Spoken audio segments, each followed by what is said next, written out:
All right, good morning, good afternoon, and good evening, everyone. This is Dr. Ephraim. Today's date is December 28th, 2022. If you listen to the sound of my voice, that means you were blessed to see another day. And for that, all praise, honor, and glory is due to the Most High God of Israel, the God of Abraham, Isaac, and Jacob, for now and forever. All right, welcome, everyone. Welcome to all my new subscribers. Got a whole lot of new subscribers and the older alike. Appreciate you all. And if you haven't already, I want to ask that you make sure you hit the subscribe button and select the notification bell and select all. That way you'll be notified every time I upload a new presentation. Now, for those of you who are new here or relatively new here and not really sure about the type of content, um, that I upload. It varies, but as the name says, this is the Hebrew Israelite Online Learning Institute, so you're going to definitely learn here. I post a lot of different things. It's various, right? I can see or hear something and want to speak on it. That's why I'm started the Thinking Out Loud segment, right? Real Talk Tuesdays. Again, no format, just whatever I felt led to talk about. Just humorous stuff. Black music, black movies, black cinema. Our experience, goes back so many years in this country. Our contributions culturally, to this country, to the world, really. So there's so many different things, man. As a 55-year-old black man, I have a lot of things to talk about. But more importantly, I want to teach, and I want to inspire and enlighten and encourage. My people first and foremost, obviously, but all people, if I can.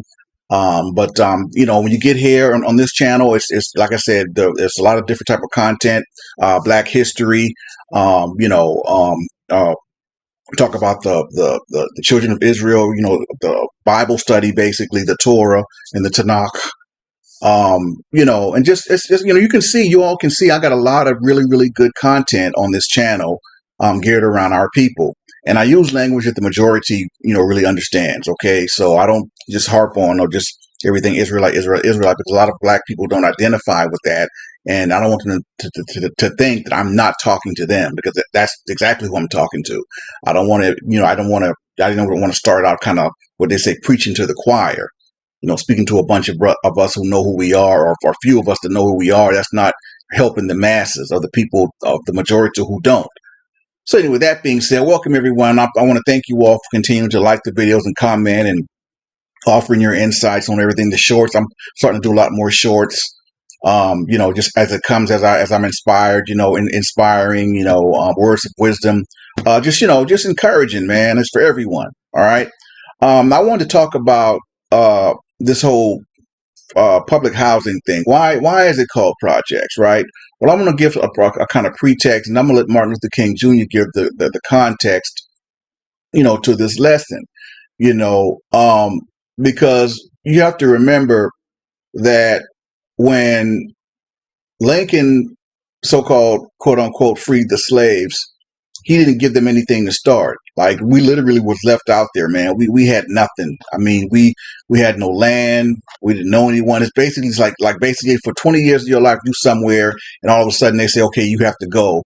And yeah, and one of the first things you're going to say is, go where and with what? Well, that's it in a nutshell with our people. That's what we had to contend with. The whole 40 acres and mule thing, that never transpired. Because they were supposed to give us that to kind of get us going, to help, cultivate some stuff and make some money for ourselves and feed our families. Well, the whole, that didn't happen. Okay. And then we were told, okay, well, you got to lace yourself up by your bootstraps. I mean, that was a cruel joke. I'm gonna let MLK talk about that, before I really go on and get into the whole federal public housing. But in a nutshell, federal public housing was a thing to where they kept basically homeless and poor people, which majority of black people fell in the latter, and really a lot the former. We didn't have a place to go. We were homeless, so they killed a couple birds with one stone. Put all the poor black people in one area, so we know exactly where they are, right? Like, put them all in this big old project. Call it a project. Uh, Federal housing, you call it. Public housing is the common name, but the projects was what it was called, the ghettos, in other words. They can keep tabs on poor black people, man. Exactly where we were. Maintain the status quo. You know, and that's what it is. But before I even get into the actual lesson, let me play this little clip from Martin Luther King, giving the context to what set the tone for federal public housing and so-called, housing projects all throughout the United States, and how we kind of got to that point. And I'll come back with the rest of the lesson. Is that America freed the slaves in 1863 through the Emancipation Proclamation of Abraham Lincoln, but gave the slaves no land or nothing in reality, and as a matter of fact, to get started on. At the same time, America was giving away millions of acres of land in the West and the Midwest, which meant that there was a willingness to give the white peasants from Europe an economic base. And yet it refused to give its black peasants from Africa, who came here involuntarily in chains and had worked free for 244 years, any kind of economic base. And so emancipation for the Negro was really freedom to hunger. It was freedom to the winds and rains of heaven. It was freedom without food to eat or land to cultivate, and therefore it was freedom and famine at the same time. And when white Americans tell the Negro to lift himself by his own bootstraps, they don't look over the legacy of slavery and segregation. I believe we ought to do all we can and seek to lift ourselves by our own bootstraps, but it's a cruel jest to say to a bootless man that he ought to lift himself by his own bootstraps. And many Negroes, by the thousands and millions, have been left bootless as a result of all of these years of oppression, and as a result of a society that deliberately made his color a stigma and something worthless and degrading. And there we have it. I couldn't have given the backdrop any more clear than that, man. Cue the ghetto all across the United States. I mean, there were parts of America that looked like damn near third world countries, man. I mean, really. And so, I'm gonna try to just kind of just report the lesson on this, man, the ghetto. But y'all understand, being who I am and where I come from and how I was raised, a lot of this stuff is personal to me, man. You understand? So, I'm coming from a unique perspective, and that I know, I know what it is as being, coming up poor, and my mother being a single mom and being on food stamps, and I'm talking about the real food stamps back in the day when it looked like, the monopoly money. Yeah, I'm from that era. It wasn't no EBT cards back then, and the powdered milk, which was disgusting, and that block of cheese. You understand? Like, man, I'm telling you, man, and people wonder why, blacks would say stuff like trying to make it out the projects or make it out the ghettos, almost as if we were trying to escape prison. And in many ways, man, the projects in the ghettos is like an inner city prison in many ways. All the drugs are there, the alcohol, the communities were flooded with drugs that decimated us, man. I mean, to this day, like we still feeling the effects of the crack era from the 80s. I was a teenager in that era coming up, during the Reagan era, right? And so anyway, I'm trying not to go off on a tangent, man, but this is so close. It hits so close to home to me, man. I can't help but just to speak what's on my mind and my heart, man. I wanna do the lesson.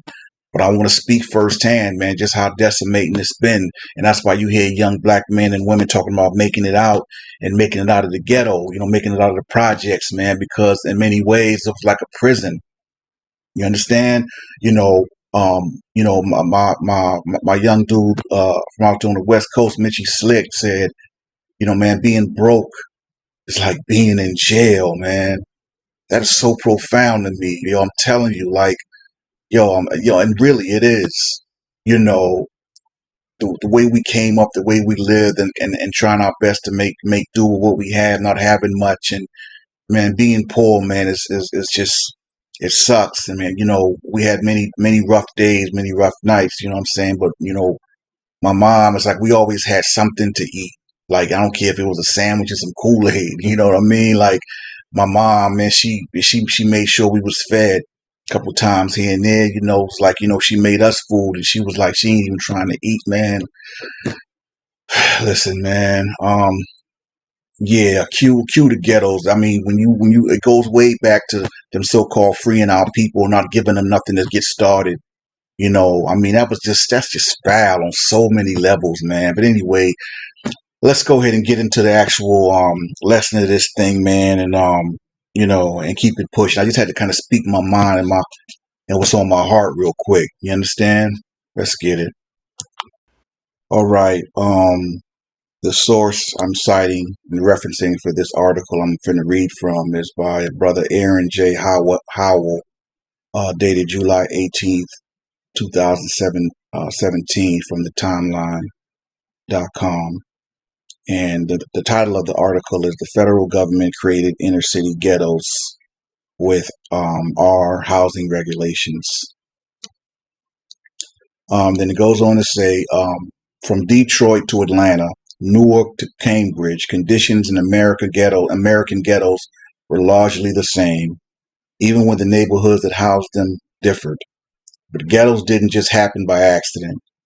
They were primarily in cities of the Northeast and Midwest formed during the first half of the 20th century.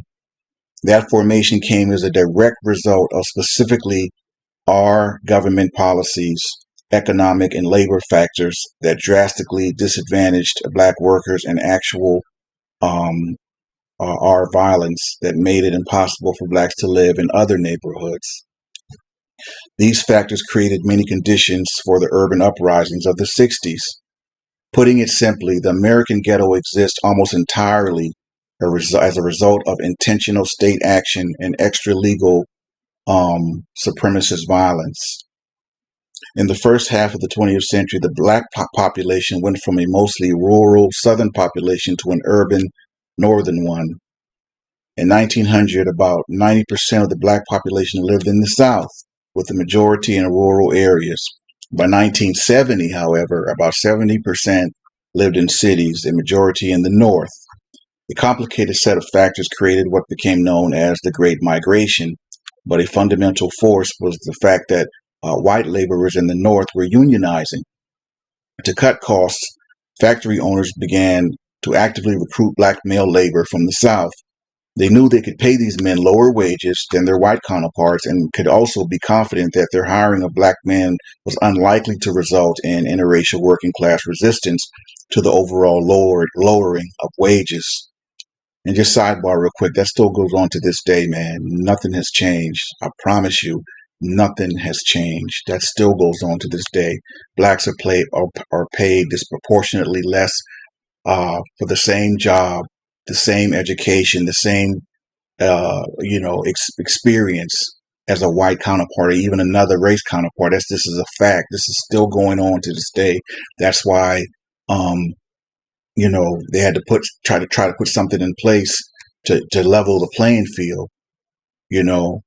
They tried, at least, and but it hasn't happened. I think we live in a society where all opportunity should be equal. Everyone should receive equal opportunity. But the reality is that's not the case.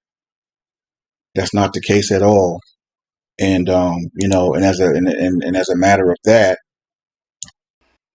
so-called affirmative action was implemented, which shouldn't have to be no affirmative action, right? And there wouldn't be no need for it if our people were treated equally and fairly, but we're not. But yet they want to argue against it. How can you argue against it, man? When the selections and opportunities are not fair, the playing field is not even close to being level. But anyway, man, let me get back to the article, man. It goes on to say that in the early 1920s, a eugenics movement, belief in natural biological differences between race groups, was on the rise. The dominant view of American race science was one of extinction. The idea that through complete racial segregation, the quote-unquote lesser races would simply die off. Wow. Yeah, it's eugenics. Separations was not only the law, it was considered by many whites to be the moral and just thing to do about race relations. Unions at this time were racially exclusive, and had shown a commitment to this type of organizing and maintenance of the color line. Most white laborers were simply too racist to ever effectively join with black people to fight together for better working conditions and wages. Segregated unions weren't the only problem for black migrants. As they arrived north in greater numbers, they were met with several racial violence in neighborhoods and at work. Given the dominant white supremacist view that simply touching a black body could ultimately lead to disease, whites fiercely defended their property and neighborhoods. Neighborhood boundaries became racial boundaries. We tend to think of race war as a black invention embodied in the riots and unrest of the 60s, but in the early 20th century, it was more frequently whites in the North who were violently defending turf along racial lines. Racial residential segregation rose to levels never seen before in the United States, doubling between 1880 and 1940, with most of that growth focused in cities. The ghetto was forming in order to resolve two crises. First, with the crisis of the white mind, as blackness was thought to be a threat in need of control, i.e. status quo. The second was a crisis of capital, as rising wages for white males were perceived by factory owners as a threat to profitability. This put black laborers in an impossible position. They were confined to the worst neighborhoods while also earning significantly less money than their white counterparts. Malcolm X said, if you poor education, you get a poor job. You get a poor job, you have to live in a poor neighborhood. It's a vicious cycle, man. It's a vicious cycle that still goes on to this day. In 2022, this still goes on, my people. This is crazy. But it says the 1964 Civil Rights Act was intended to address these issues once and for all, but was effectively hamstrung by Southern Democrats. All right, a powerful voting bloc that watered down any civil rights policy coming out of Congress. And without Southern voters, the Democratic Party had little chance of winning the White House. The Democratic coalition that essentially dominated national politics from Franklin D. Roosevelt to Lyndon B. Johnson relied on placating racists in order to rule.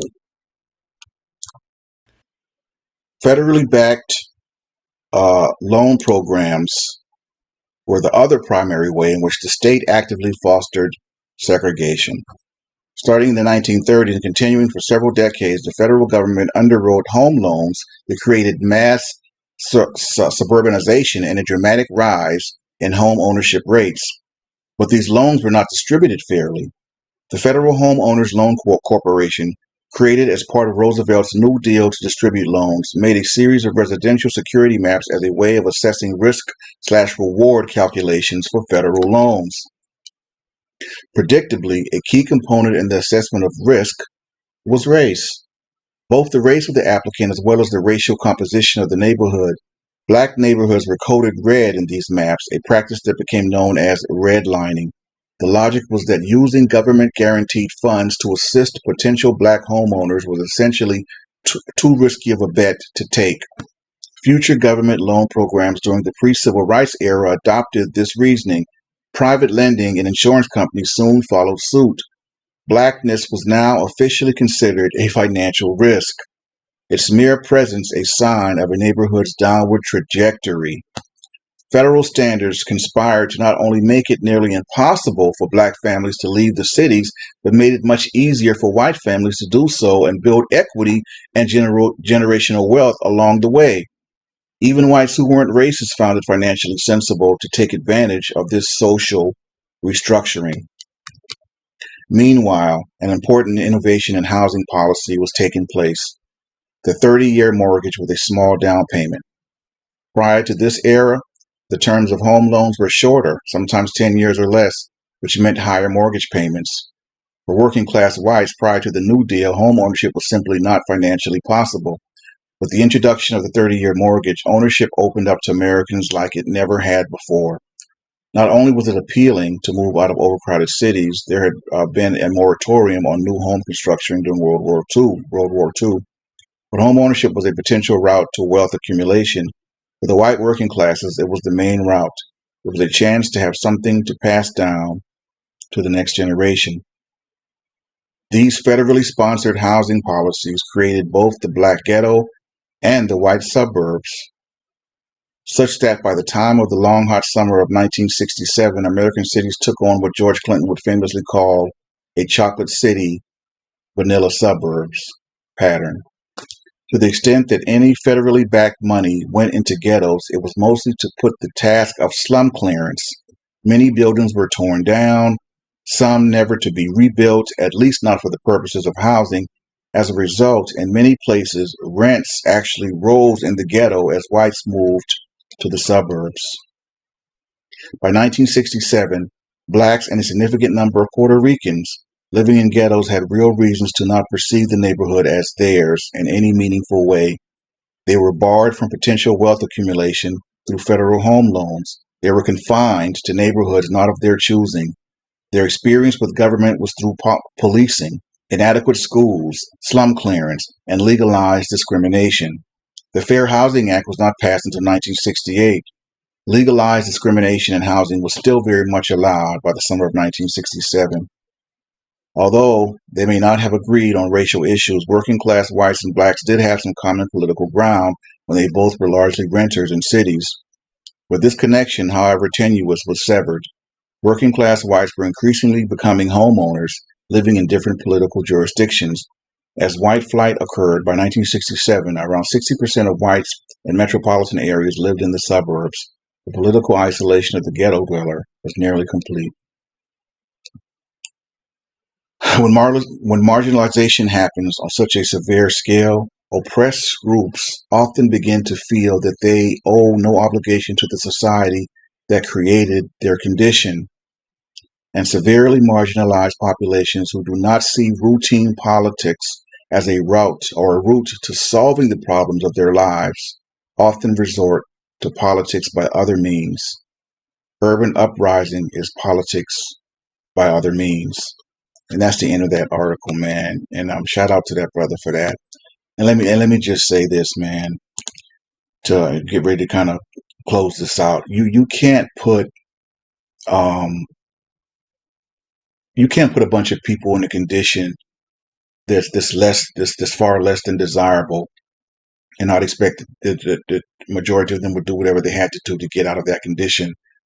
Now, I'm by no means I'm saying that or condoning crime or robbery or selling drugs to our people or anything along those lines. But you can see how those conditions, how the conditions we were put us in a position we had to do something to try to get out of that, to try to feed our families, to try to feed ourselves. Like they didn't want to give us jobs, and then if they did, the jobs were low paying to the point where you still wasn't making enough to satisfy a living wage for yourself and your family. So then you're kind of back to square one. I mean, my grandmother used to say that, yeah, half a loaf is better than none, and that might be true conceptually. However, if you're only getting half a loaf, and all these other people and all these other families getting more than a loaf and a half, and you still getting half in a loaf. I mean, you're lagging. You're lagging behind.